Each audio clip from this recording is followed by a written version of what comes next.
네, 안녕하세요. 오약사의 약이야기의 오연진 약사입니다. 이번 영상에서는 약물 대사 과정에 대해서 살펴보도록 하겠습니다. 약동학은 흡수, 분포, 대사, 배설을 포함하는데 그 중에 세 번째인 대사입니다. 그래서 약물은 어떤 단계로 그렇다면 대사가 될까요? 그리고 약물의 대사 속도에 변화를 주는 요인에는 뭐가 있을까요? 그리고 이 과정에서 어떻게 약물 상호작용이 생길 수 있을까요? 이번 영상에서 알아보도록 합시다. 우선 약물 대사 과정이 어떻게 될까요? 약물 대사 과정은 페이즈 1과 페이즈 2로 나뉘는데요. 각각이 무엇인지 어떻게 다른지 살펴보도록 하겠습니다. 네, 우선 약물 대사란 영어로 이제 drug metabolism이라고 하고요. 약물이 체내 효소에 의해서 화학적으로 구조가 변하는 과정입니다. 그래서 구조가 변하는 것을 그냥 대사라고 합니다. 그래서 일종의 해독 및 처리 과정인데 주로 간에서 이제 대사가 일어나지만 간에서만 일어나는 건 아니고 장, 신장, 폐 등에서도 일부 약물 대사가 일어납니다. 그리고 이제 약물 대사의 결과 어떻게 되느냐? 약효가 이제 비활성화됩니다. 대부분의 경우에는 약효가 사라지게 되면서 약효를 잃게 되는 거죠. 하지만 일부 약들은 오히려 약효가 활성화가 됩니다. 그래서 약효가 없던 약들이 활성화가 되는데요. 이러한 약들은 이제 원래 드럭을 프로드럭이라고 합니다. 그래서 이제 뭐 여러 가지 이유로 약을 만들 때 처음에는 이제 프로드럭의 형태로 만들었다가 이제 간에서 대사를 받은 다음에 활성화가 되도록 만드는 경우들이 있습니다. 이럴 때는 이제 대사체가 활성형이 되는 거죠. 그리고 또 이제 아주 이제 드물지만 대사체가 독성을 유발하는 물질인 경우도 있습니다. 그래서 아주 대표적인 예로는 이제 우리가 자주 먹는 타이레놀. 그래서 성분명은 아세트아미노펜이죠. 아세트아미노펜을 보면 중간에 생기는 이제 대사체가 독성을 띠는 물질인데요. 이제 대부분의 경우에는 이게 큰 문제를 일으키지 않습니다. 바로 해독이 돼서 그 대사체에도 독성을 나타내는 대사체가 일시적으로 생겼다가 바로 해독이 돼서 빠져나가기 때문에 큰 문제는 없지만 이제 일부 뭐 술을 만성적으로 많이 드시는 분들에게는 문제를 일으킬 수도 있습니다. 그리고 그 외에도 우리가 너무나 잘 알고 있는 알코올, 술이죠. 이제 술을 이제 대사가 되는 중간에 생기는 대사체가 우리 이제 그 행오버, 그러니까 숙취를 일으키는 이제 성분이 되는 거죠. 그리고 이제 뭐 결핵약 중에 아이소나야시드, 이것 이제 이 약 성분은 이제 중간에 생기는 대사체가 간 독성이 있습니다. 그래서 실제로 이제 이 약의 부작용 중에 간 독성이 있죠. 이제 그리고 이제 뭐 발프로익 애시드. 발프릭 애시드는 이제 항정간제고 이제 뇌전증에 이제 사용되는 흔하게 사용되는 약입니다. 근데 이것도 이제 중간 대사체가 이제 간에 좀 이제 안 좋은 영향을 미치는 간 독성이 있는 성분입니다. 이제 예외적인 아주 일부 약들이죠. 그래서 대부분의 약들은 이제 약물 대사의 결과는 이제 활성을 잃게 되는 그리고 이제 독성도 사라지게 되는 뭐 그러한 경우인데요. 일부 약들은 이제 오히려 활성화가 되기도 하고 일부 약들은 이제 독성을 유발하는 성분이 생기기도 합니다. 약물 대사는 이제 크게 페이즈 1과 페이즈 2로 나뉘어집니다. 근데 이제 페이즈 1부터 차례대로 보면은 이제 페이즈 1의 대사를 이제 일으키는 효소들이 있는데 그 효소 그룹을 사이토크롬 P450 이제 효소라고 이제 뭉뚱그려서 모두 이렇게 일컫습니다. 그 안에는 또 여러 가지 또 이제 효소들이 나뉘어지는데 사이토크롬 3A4, 사이토크롬 2D6, 뭐 사이토크롬 2C19 이런 여러 가지 이제 효소 그룹들이 존재합니다. 그래서 얘네들이 어떤 역할을 하냐면 약물을 산화, 환원, 가수 분해 반응 이런 것들을 일으켜서 극성을 증가시키고 수용성을 증가시킵니다. 그래서 극성이 증가되고 수용성이 증가가 되면은 우리 몸 밖으로 체외로 빠져나가는데 이제 일조를 합니다. 그래서 극성이 증가되면 물에 더 잘 녹고 그러면서 이제 신장을 통해서 소변으로 더 잘 빠져나가게 하는 그런 이제 역할을 하는 거고요. 아까 앞에서 말씀드린 것처럼 대사체는 이제 대부분은 비활성형이지만 일부는 이제 활성형이 되기도 하고요. 그리고 이제 페이즈 1의 경우에 이제 여러 가지 이런 대사 효소들이 있다라고 했는데 이 대사 효소들의 활성이 유전적으로 좀 다른 경우가 있습니다. 그래서 이것을 genetic polymorphism, 유전적 다형성이라고 하는데요. 그래서 어떤 사람들은 이런 약을 대사하는 어떤 효소들의 활성이 매우 높게 나타나는 사람들이 있고 어떤 사람들은 이제 특정 효소들의 활성이 거의 뭐 존재하지 않다시피 하는 사람들도 있습니다. 그래서 사람마다 약을 먹었을 때 어떤 효과나 부작용이 조금씩 다르게 나타날 수가 또 있는 거고요. 그리고 이제 약물 상호작용의 원인이 되는 것은 주로 이제 페이스 1에서 이렇게 나타나는 이제 요소들이 있는데요. 그래서 약물 상호작용은 주로 페이즈 1 단계에서 나타나게 되는데 그 원인으로는 이제 사이토크롬 P450 이 효소들을 인듀서 이제 유도제들, 그러니까 이런 효소들의 활성을 증가시키거나 아니면 이제 그 효소의 양을 증가시키는 그러한 유도제들의 역할을 하는 약들을 썼을 때 효소의 활성이 증가가 되면서 약물 상호작용이 생기기도 하고 또 어떤 이제 약들은 이런 이제 사이토크롬 P450 효소들의 활성을 억제를 시킵니다. 그래서 억제를 시키는 이런 이제 억제제 역할을 하는 이제 사이토크롬 P450 인히비터 역할을 하는 약들을 쓰게 되면은 또 다른 약들의 대사에 영향을 주면서 약물 상호작용을 일으킬 수 있습니다. 네. 이렇게 이제 뭐 인듀서를 쓰게 되면은 그래서 인듀서에 해당하는 의약품을 쓰는 거죠. 그러니까 일부러 인듀서를 집어넣고 이런 게 아니고 어떤 약을 이제 필요해서 썼는데 그 약들이 이런 사이토크롬 P450 인듀서인 거죠. 그래서 같이 썼더니 이런 이제 효소들이 발현이 증가를 하다 보면 그럼 다른 약들이 이제 기질이 되는 다른 약들이 대사가 증가되게 되고 그러면은 그 약들은 이제 분해가 더 많이 이루어지면서 효과가 떨어질 수가 있는 거죠. 그리고 반대로 이제 어떤 약들을 우리가 필요에 의해서 썼는데 그 약이 알고 보니 사이토크롬 P450 어떤 효소를 억제하는 이니비터인 거예요. 그러면은 이제 기질이 되는 약들의 대사가 억제가 되게 되고 그러면 이제 그 약들은 효과가 오히려 이제 증가하거나 아니면 부작용이 증가하거나 할 수가 있는 거죠. 네. 그리고 이제 페이즈 2 과정을 보게 되면은 페이즈 2 반응은 어떤 반응이냐면 컨주게이션 리액션입니다. 이제 한글로는 우리나라 말로는 포합 반응이라고 하고요. 그래서 아주 수용성이 큰 물질들이 떡하니 달라붙는 결합 반응입니다. 그래서 glucuronidation, sulfation, acetylation, methylation, 뭐 glutathione conjugation 이렇게 아주 이제 이제 수용성이 극성이 큰 물질들이 약 분자에 이게 결합을 하게 되고 이런 경우는 생물학적 기능이 완전히 사라지게 됩니다. 그리고 체내에서 바로 즉각적으로 이제 제거가 되게 됩니다. 한번 예를 보도록 하겠습니다. 네, 여기 예를 한번 보도록 하겠습니다. 이거는 이제 페이스 1과 페이스 2 반응을 나타내는 예시인데요. 이제 페니토인이라는 약이 대사가 되는 이제 과정을 보여주고 있습니다. 그래서 첫 번째 반응은 페이스 1 반응입니다. 사이토크롬 P450 엔자임들에 의해서 대사가 되는 반응이고 이제 여기 적혀져 있죠. 그래서 이제 하이드록시기가 이렇게 달라붙습니다. 즉 산화 반응이죠. 산화가 이루어지는 이제 반응이고 이게 바로 이제 페이즈 1이 되겠습니다. 그리고 이제 페이즈 2 반응은 글루큐로나이드가 달라붙는 글루큐라니데이션이 이루어지는 이제 반응이 보여주고 있는데요.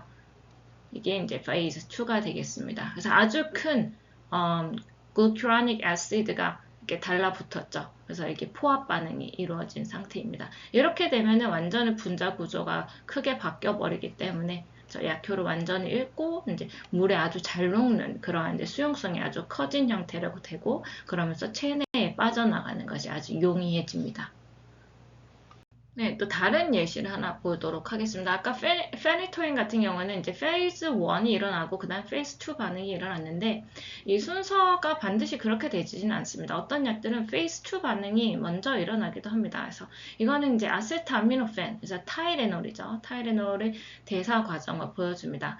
그래서 이 약을 여기 이제 APAP 적혀져 있는 게 이제 아세트아미노펜 약자이고요. 그래서 이제 아세트아미노펜이 여기 90%는 여기 포합 반응으로 이제 이루어지죠. 이제 포합 반응을 받게 되죠. 그래서 glucuronidation 그리고 sulfation. 그래서 포합 반응을 이제 거쳐서 이게 제거가 되게 되고요. 그런데 아주 일부는 이제 5에서 9%는 사이토크롬 P450 있는 이제 효소주 중에 2E1에 의해서 대사가 됩니다. 그래서 이거는 페이즈 1에 해당이 되죠. 그래서 페이즈 1 반응을 이제 일부 받게 되는데, 그러면 이제 나프코이라는 이런 성분이 생기는데, 이 중간 대사물이 이제 간 독성을 일으키는 대사산물입니다. 그런데 이제 대부분의 사람들의 경우에는 이 물질이 또 바로 이렇게 또 글루타타이온이라는 물질이 포합이 되면서 이렇게 또 대사가 됩니다. 그래서 글루타타이온 포합 반응에 의해서 이제 제거가 되게 됩니다. 아무튼 이렇게 이제 페이즈 1과 페이즈 2가 굳이 이제 순서를 의미하는 것은 아니라는 거죠. 그럼 이제 약물 대사 속도에 영향을 주는 요인에는 무엇이 있는지 한번 살펴보도록 하겠습니다. 네, 우리가 먹는 약들의 대사 속도가 모든 사람들이 다 동일하지는 않습니다. 물론 이제 약물 설명서를 찾아보면 대략적인 대사 속도가 나오는데 이제 개인차가 존재하게 되죠. 그래서 첫 번째로는 바로 유전적 특징입니다. 그래서 앞에서 말씀드린 genetic polymorphism, 유전적 다형성이 존재하죠. 그래서 사람마다 대사 효소를 얼마나 발현을 시키느냐가 좀 다를 수가 있습니다. 그리고 또 나이가 있습니다. 나이 이제 뭐 너무 아주 어린 아기들, 이제 신생아들, 그리고 이제 나이가 들어서 이제 우리가 노화가 진행이 된 다음에 어떤 그 상태 이렇게 다 달라질 수가 있고요. 그리고 이제 질병이 있고, 그 다음에 네 번째로는 약물이나 음식 상호작용에 의해서도 대사 속도가 달라지게 됩니다. 네, 유전적 특징을 보도록 하겠습니다. 이제 유전적 다양성이죠. genetic polymorphism을 보면은 이제 특정 효소 발현을 담당하는 유전자의 유전적 다양성이라는 것이 존재합니다. 그래서 개인마다 각 효소의 활성도가 다를 수가 있습니다. 예를 들어서 이제 genetic polymorphism이 존재한다고 가장 잘 알려진 효소가 사이토크롬 2D6라는 이제 대사 효소입니다. 이 대사 효소를 살펴보면은 70에서 92%의 대부분의 사람들은 extensive metabolizer로 이제 분류가 됩니다. 그런데 아주 작은 일부 환자들, 1에서 2%는 ultra rapid metabolizer입니다. 그러니까 훨씬 더 빨리 대사를 하는 거죠. 그래서 대사 속도가 훨씬 빠른 사람들입니다. 아주 일부 존재를 하고요. 그리고 이제 또 다른 이제 부류들을 보면 intermediate metabolizer가 있고 poor metabolizer가 있습니다. poor metabolizer는 그 효소의 활성이 거의 뭐 전무하다시피 한 그런 사람들이죠. 그래서 이쪽으로 갈수록 이제 효소의 활성이 이제 점점 떨어지는 사람들이라고 볼 수가 있습니다. 네, 이런 genetic polymorphism이 실제로 어떻게 영향을 미치는지 예를 하나 보도록 하겠습니다. 코데인이라는 약을 예로 한번 들어보겠습니다. 코데인은 마약성 진통제에 속하는데요. 그런데 이제 기침약으로도 많이 사용을 합니다. 그래서 이게 이제 그 호흡 중추를 억제하는 그러한 역할을 하기 때문에 코데인은 진통 작용도 있지만 진해 작용도 있어서 기침에도 이제 많이 사용이 됩니다. 아무튼 이제 좀 약한 마약성 진통제로 분류가 되는 약인데요. 이제 어떻게 진통 효과를 나타내냐 이거를 보면은 실제로 코데인 자체로는 진통 효과가 거의 없다고 합니다. 그런데 코데인이 우리 몸에 가서 이제 간에 들어가서 대사가 되면은 일부가 몰핀으로 바뀌게 됩니다. 몰핀. 아주 강력한 마약성 진통제죠. 그래서 뭐 이렇게 몰핀으로 바뀌게 되면은 이제 진통 작용을 이렇게 나타내게 되는데 이렇게 봤을 때 뭐 코데인은 뭐 프로드럭으로 볼 수가 있는 거죠. 그래서 대사를 통해서 몰핀이 만들어지면서 진통 효과를 나타내는데 여기 이제 밑에 그림을 보시면은 어떻게 이제 대사가 이루어지느냐 이게 코데인입니다. 그런데 80% 정도는 간에서 대사가 될 때 사이토크롬 3A4 효소에 의해서 대사가 됩니다. 그러면은 아주 활성이 그러면은 이제 그런 진통 효과가 없는 성분으로 그냥 분해가 돼버립니다. 그래서 활성을 잃게 됩니다. 그래서 사이토크롬 3A4로 이제 한 80%가 대사가 되는데 이렇게 대사가 되면 활성이 사라지는 형태가 됩니다. 그런데 한 10% 정도가 사이토크롬 2D6에 의해서 대사가 됩니다. 이렇게 되면 뭐가 되냐면 몰핀이 만들어집니다. 그래서 이 흐름으로 가면 한 10%는 이제 몰핀이 만들어지면서 그러면서 진통 효과를 나타내게 되는데 이제 문제는 뭐냐면 앞에 이제 그 주네릭 폴리모피즘이 존재하잖아요. 그래서 울트라 메타볼라이저에 해당되는 울트라 레피드 메타볼라이저에 해당되는 사람들 아주 이제 한 1에서 2% 존재한다는 울트라 레피드 메타볼라이저에 있는 사람들은 이쪽 활성이 워낙 높기 때문에 사이토크롬 3A4로 대사가 될 약들 중에 일부가 다 이쪽으로 와버립니다. 그래서 10%보다 훨씬 더 많은 양이 이쪽으로 이제 대사가 이루어지게 되고 원래 우리가 예상하는 것보다 훨씬 많은 양의 몰핀이 만들어지게 됩니다. 그러면은 몰핀은 정말 강한 진통제이기도 하지만 또 활성이 훨씬 이제 코데인보다 강해서 호흡 중추를 억제하는 그런 작용도 훨씬 강합니다. 그래서 이제 호흡을 억제한다든지 이렇게 이제 좀 큰 부작용을 일으킬 수가 있는 거죠. 그래서 위험할 수가 있고요. 이제 반면에 이제 poor metabolizer 그리고 intermediate metabolizer 해서 평균보다 활성이 이제 이 효소의 활성이 떨어지는 사람들이 이제 코데인을 먹게 되면은 몰핀으로 변하는 양이 상대적으로 훨씬 적어지게 됩니다. 그렇게 되면은 몰핀이 적게 만들어지면 진통 효과가 잘 나타나지 않는 거죠.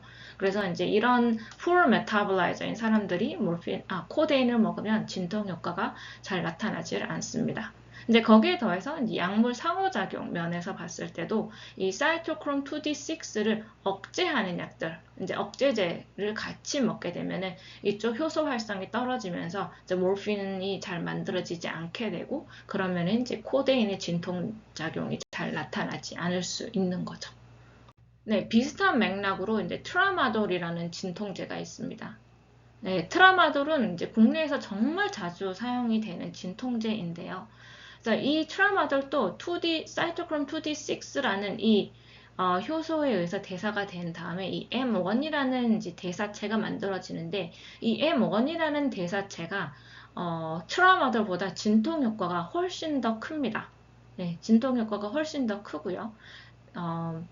왜냐면 이제 뮤 오피오이드 리셉터라는 곳에 훨씬 더 잘 이제 결합을 하고 그래서 이제 진통 효과 크게 나타나는데 이것도 이제 역시 2D6 사이토크롬 2D6의 활성화 정도에 따라서 만들어지는 이제 대사체 양이 다르겠죠. 그래서 이제 만약에 poor metabolizer인 경우에는 M1이 만들어지는 양이 아주 적어질 거고 그러면은 진통 효과가 잘 나타나지 않게 됩니다. 이제 반면에 ultra rapid metabolizer인 경우에는 이제 M1이 너무 많이 만들어집니다. 근데 M1은 진통 효과만 강력한 것이 아니라 그 mu 오피오이드 리셉터에 이제 결합을 해서 강한 활성을 나타내기 때문에 이제 호흡 억제 부작용도 좀 커지게 됩니다. 그렇기 때문에 이제 오히려 되게 위험한 부작용을 일으킬 수도 있습니다. 그래서 약 설명서를 보면은 ultra rapid metabolizer인 경우에는 트라마돌을 복용하지 않도록 그렇게 되어 있습니다. 네, 그럼 이제 유전적 다형성이 약물 대사와 약효 이런 것에 이제 미치는 영향을 살펴봤는데요. 이제 나이를 보도록 하겠습니다.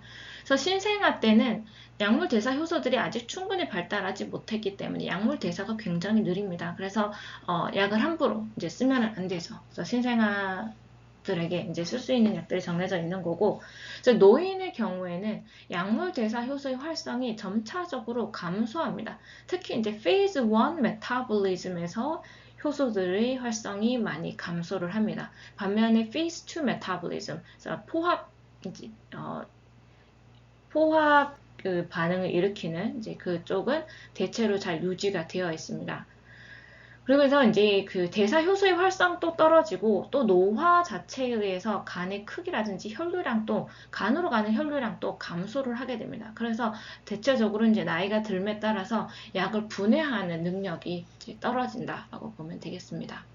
네, 그리고 질병의 영향도 있는데요. 그래서 간의 기능이 떨어지면 당연히 이제 간에서 이제 약을 해독하는 분해하는 기능도 많이 떨어지겠죠. 근데 이게 간의 기능이 떨어진다라는 게 단순히 뭐 간 수치가 조금 높다 이 정도로 떨어지는 것이 아니고 이제 간경변이 있는 정도가 되면은 간에 있는 대사 효소 활성이 감소되고 간으로 가는 혈액량이 감소하고 그러면서 약을 대사할 수 있는 능력이 크게 떨어지게 됩니다. 그래서 간경변이 있으면은 간경변 또는 그 이상의 어떤 이제 간의 질병이 있으면은 이제 대사 능력이 이제 현저하게 떨어지게 되고요.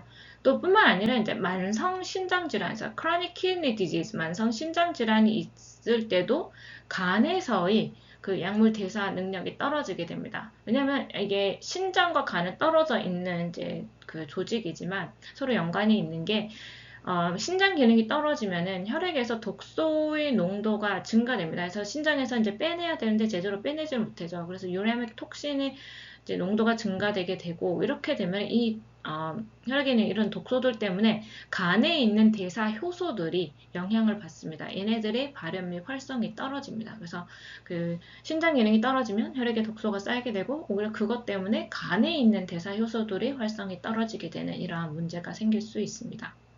그리고 마지막으로는 음식 및 약물 상호작용입니다. 그래서 특정 음식 및 약물은 약물 대사 효소를 유도 또는 억제합니다. 그래서 유도한다라는 말은 이제 그 활성을 증가시킨다는 말이고 이제 억제한다면 활성을 떨어뜨린다는 거죠. 그래서 가장 대표적인 음식으로는 자몽 주스가 있습니다. 자몽 주스는 사이토크롬 3A4라는 이 대사 효소를 억제하는 역할을 하고요.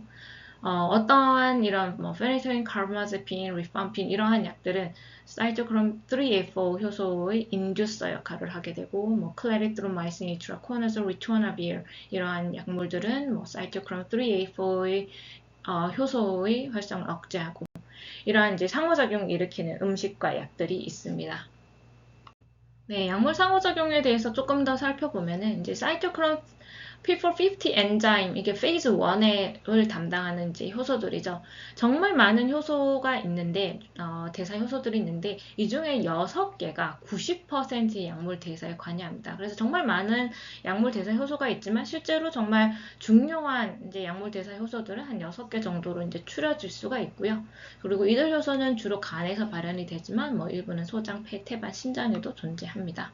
네, 이제 약물 상호작용을 좀 이해하기가 쉬운 이제 그림인데요.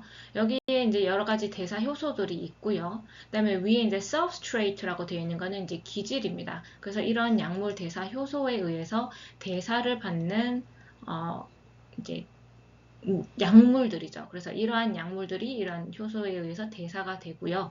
그다음에 이제 인히비러라고 적혀져 있는 거는 이제 이 효소의 활성을 억제시키는 약물들이고 인듀서는 이러한 효소들의 활성을 증가시키는 약물들인 거죠. 그래서 이 substrate에 해당이 되는 약과 여기 인히비러에 해당하는 약 또는 인듀서에 해당하는 약을 같이 복용하게 되면은 약물 상호작용이 생기게 됩니다. 네, 그래서 약물의 대사과 단계에서 어떤 방식으로 약물 상호작용이 생길 수 있을까요? 두 가지 메커니즘이 있는데요. 그래서 엔자임 인덕션, 그래서 약물 대사 효소의 유도, 그래서 증가되는 방식이 있고 또 하나는 이제 약물 대사 효소가 억제되는 이제 이니비션 방식이 있겠습니다.